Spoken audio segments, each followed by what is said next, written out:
Kuya birthday.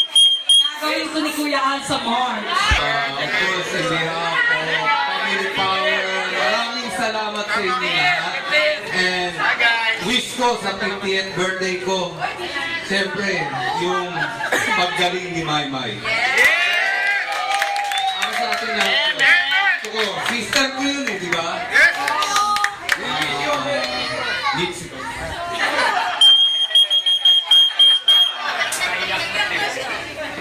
Thank you sa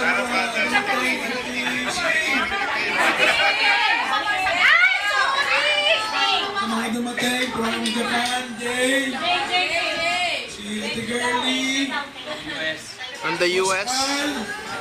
LOL! Buti hindi mo ko inag-cake na yan. Hindi na viral. Tignan mo yung binabayad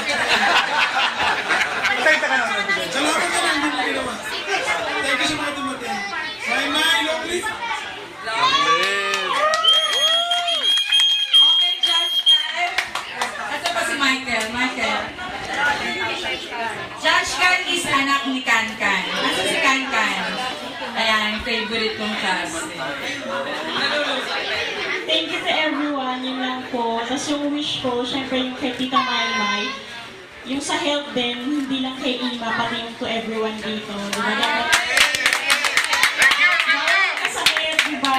Sana maging wake-up call din to everyone na magpa-check up lagi, diba? I-prioritize our health.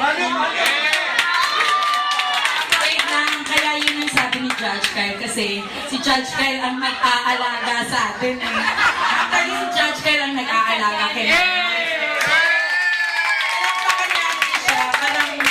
unconditional love yan kay Judge Kyle.